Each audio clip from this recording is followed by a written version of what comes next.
What is going on, America? So today I'm going to be doing my first breakdown of the Senate map for the upcoming midterms, which I believe is about 34 days, 33. Alright, so this is the map that we're looking at. Without any seats being called, there's going to be at least 42 Republicans and 23 Democrats. Now, we already know where some seats are going to go, and I'm just going to start from the east and make my way west. So, the state of Maine, Vermont, Massachusetts, Rhode Island, and Connecticut, Delaware, Maryland, and New York, these are all safe states. We pretty much already know how these are going to go. And I'm going to come back to New Jersey later, actually. But Pennsylvania, I think that's pretty safe now. The polls haven't really tightened yet, so I think that's pretty much a Democratic state. And this is kind of I'm kind of torn between safe or likely here, but I would put the state of Virginia on the safe column for now. If the polls tighten, which I do think they will, that could be changed, but for now, Virginia goes on the safe column.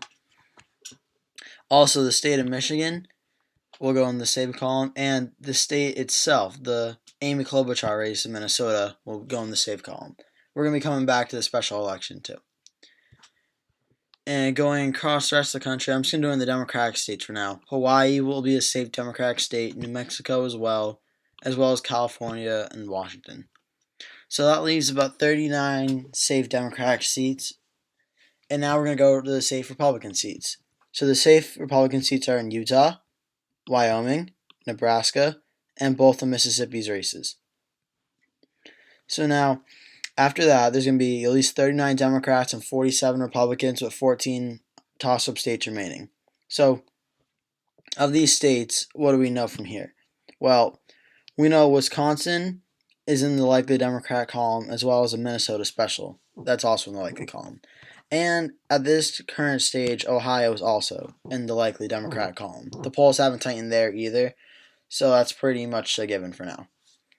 And there are no states in the likely Republican column for now. So, looking at the map now, there's 47 Republicans, 42 Democrats. Where does the map go from here? And this map is pretty much favored for Republicans considering all the states where the seats are up. Donald Trump won most of them, I believe, except for Nevada and New Jersey of the remaining toss-up states. So this should be looking very good for the Republicans. That being said, it is a Democratic wave year, but this should be favoring well towards the Republicans. So, where are the leaning Democratic states? Well, the state of New Jersey, the polls have gotten very close.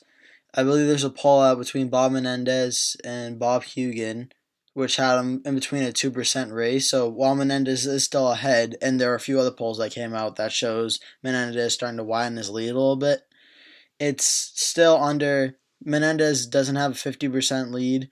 I think Quinnipiac might have had him in, but still, that's one poll that could easily be an outlier. So until we start seeing it consistently happen, this race is in the leaning Democratic column.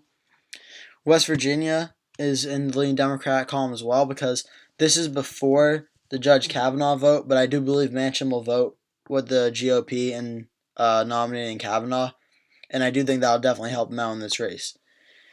The last lean Democratic state is the state of Montana.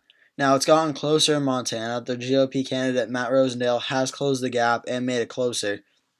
But to put it in the tilt Democratic column or toss-up column, we need to see at least one poll where Matt Rosendale is ahead or tied, and we have not yet seen that.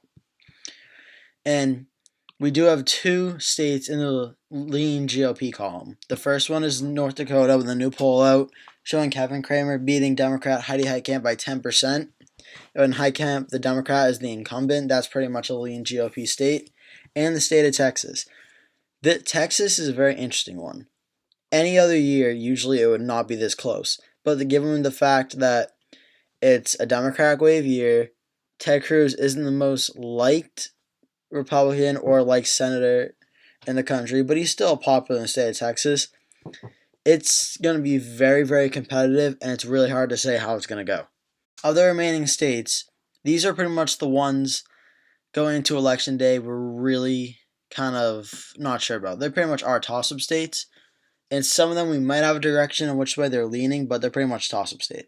So I'm going to go out west first. The state of Nevada. Nevada is interesting because Dean Heller, ever since 2016, his polls have not been very good. His approval rating's been very low. And that's something the Democrat, Jackie Rosen, has been really taking advantage of in the polls. She's been winning a lot in most polls. And given the current state of the race, and there was a poll a few days ago showing her with a 4-point lead, and that was after Trump's rally. They could get closer, but we'll see. For now, Nevada goes in the tilt Democratic column. The state of Arizona.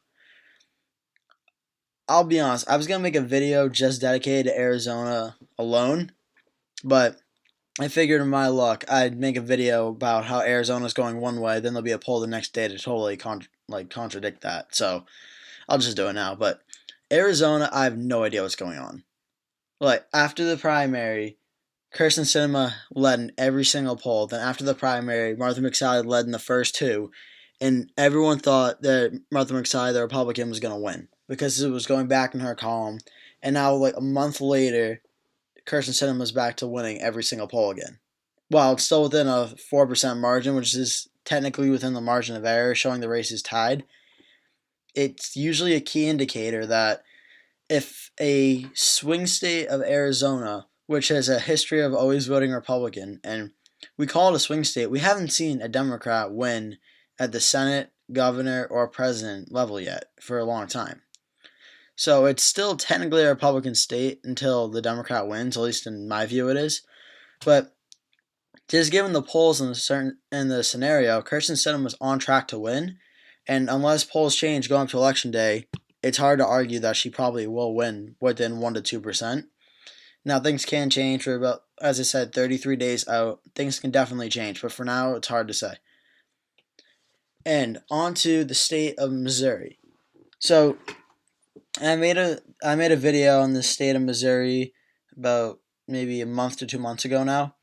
So if you haven't watched that, please go check it out. I'd really appreciate it. And the state of Missouri, it's kind of going back and forth a lot. Sometimes McCaskill's leading, sometimes Josh Hawley's leading. I think it's going to make or break one way in the end, and I think Claire McCaskill not voting for Judge Kavanaugh is going to end up hurting her. And if you haven't seen that video, although I highly encourage you, go check it out, I do think Josh Hawley's going to ultimately pull this one out, and that will give the GOP the majority in the Senate again. So we have 3 states remaining, Indiana, Tennessee, and Florida. And I'll go to Indiana first. The state of Indiana right now, this is a very, very close race because there isn't really much polling done about it so far. I've seen 3 polls, and that's been in the past 2 months. One of them, the 2-month ago one, showed Joe Donnelly, the Democrat, winning by 3. The next one showed Meg Braun, the Republican, winning by 2. Then a new one that came out a few days ago shows the races in a dead heat within a 3% margin, which isn't the margin of error, but Joe Donnelly is slightly favored. And it's really hard to predict this Senate race in Indiana because Joe Donnelly in 2012 would not have won if there was a good GOP candidate. And the only reason he won in 2012 was because of the bad GOP candidate. Mike Braun doesn't have those flaws or the kind of scandalous message on his campaign.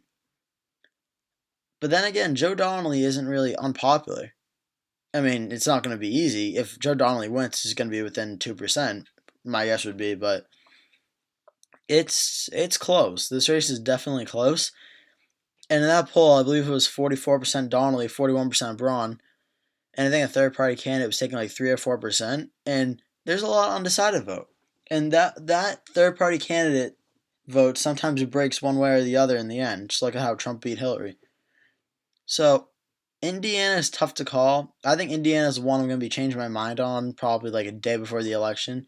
But for now, I'm putting it in the tilt Democrat column towards Joe Donnelly because there just isn't enough polling on it yet, I don't think. And I think we need more data before we make an actual decision on that.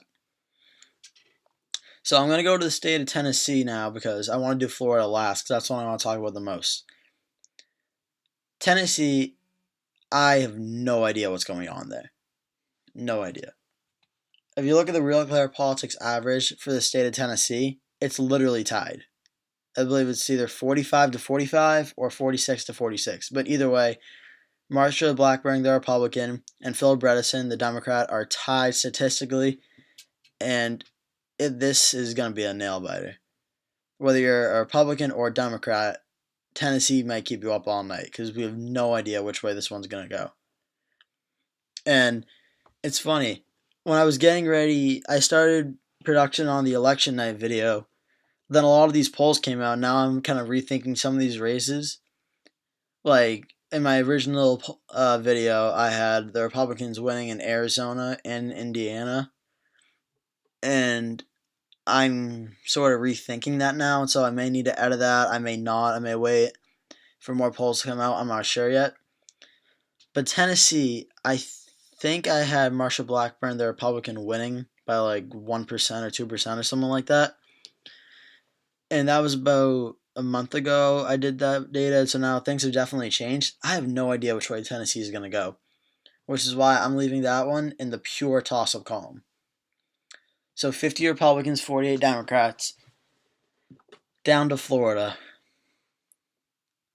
Florida is another state that I have no idea what's going on.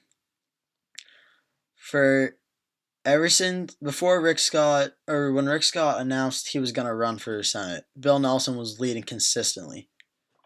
Then the primary happened, and Rick Scott's been leading consistently. And then as of like a week ago, Bill Nelson, all of a sudden, his numbers shot up, and then Rick Scott's been starting to go down. And I don't know why. I haven't seen any data yet so far showing why this is happening, so I have no idea where Florida is going. And the Real Clear Politics average is, I believe, 1.1% in favor of Bill Nelson right now. But even still, it keeps swinging back and forth.